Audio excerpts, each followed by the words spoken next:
ছোট এই দোয়াটি যদি আপনি দৈনিক পড়তে পারেন তাহলে আল্লাহ রব্বুল আলামিন আপনার জন্য জাহান্নামের আগুনকে হারাম করে দিবে। সুবহানাল্লাহ। আপনি জাহান্নামে যাবেন না, আল্লাহ তাআলা আপনাকে জান্নাতের বাসিন্দা বানিয়ে দিবে। সুবহানাল্লাহি ওয়া বিহামদিহি। আসুন তাহলে প্রিয় দিনী ভাই ও বোনেরা, আমরা ওই দোয়াটি সম্পর্কে জেনে নেই। কখন পড়ব, কিভাবে পড়ব। যদি আপনি এই দোয়াটি সবসময় পড়তে পারেন, দৈনিক এই আমলটি করতে পারেন, তাহলে আল্লাহ রব্বুল আলামিন আপনার জন্য জাহান্নামের আগুনকে হারাম করে দিবে। প্রতিদিন ফজর এবং মাগরিবের নামাজের পর আপনারা যখন ফরজ নামাজ পড়বেন, ওই সময় ফরজ নামাজের সালাম ফিরানোর সঙ্গে সঙ্গে কোনো অযথা কথাবার্তা না বলে বিশ্বনবী সাল্লাল্লাহু আলাইহি ওয়াসাল্লামের একটি আমল, যে আমলটি উনি কিনা নামাজ শেষ হওয়ার সঙ্গে সঙ্গে করতেন, সালাম ফিরানোর সঙ্গে সঙ্গে পড়তেন আল্লাহু আকবার একবার এবং 3 বার আস্তাগফিরুল্লাহ আস্তাগফিরুল্লাহ আস্তাগফিরুল্লাহ।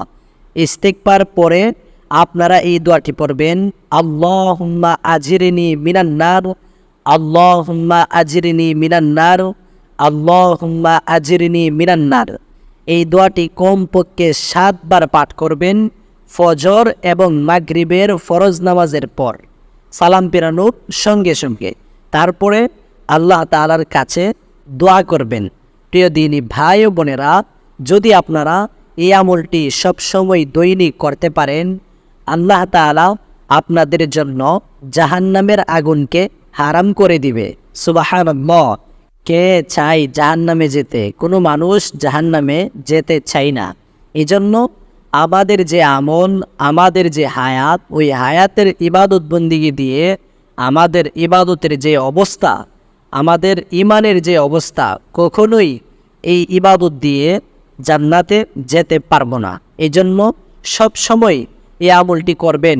আরও যত আমল আছে, নফল ইবাদত বন্দিগি আছে, করার চেষ্টা করবেন। কারণ আল্লাহ তাআলা কিয়ামতের দিন আপনার যখন ফরজের মধ্যে ঘাটতি পড়বে, তখন ফেরেশতাদেরকে বলবে, দেখো এই বান্দার আমল নামায় নফল ইবাদত আছে কিনা, ওইখান থেকে এনে ফরজের ঘাটতি তোমরা পূরণ করে দাও। সুবহানাল্লাহ।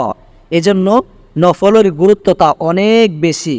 আমরা এই নফলকে গুরুত্ব দেব এবং ফরজ সবসময় আদায় করব। বিশেষ করে 5 ওয়াক্তের নামাজ আমরা সব সময় আদায় করব, পড়ব। আল্লাহ রব্বুল আলামিন আমাদেরকে বেশি বেশি করে ফরজের পাশাপাশি যেন আমরা নফল ইবাদত বন্দিগি করতে পারি এবং আল্লাহর রাসূল সাল্লাল্লাহু আলাইহি ওয়াসাল্লাম যেইভাবে নামাজ পড়েছেন, আল্লাহর রাসূল সাল্লাল্লাহু আলাইহি ওয়াসাল্লাম যেইভাবে জীবন গঠন করেছেন, আল্লাহ রাসূল এবং ওনার সাহাবী তারা যেইভাবে জিন্দিগি চালিয়েছেন, যেই পথে চলেছেন, ওই পথে যেন চলতে পারি, সেই তৌফিক মহান রব্বুল আলামিন আমাদেরকে দান করুক। আমিন। আসসালামু আলাইকুম ওয়া রাহমাতুল্লাহ।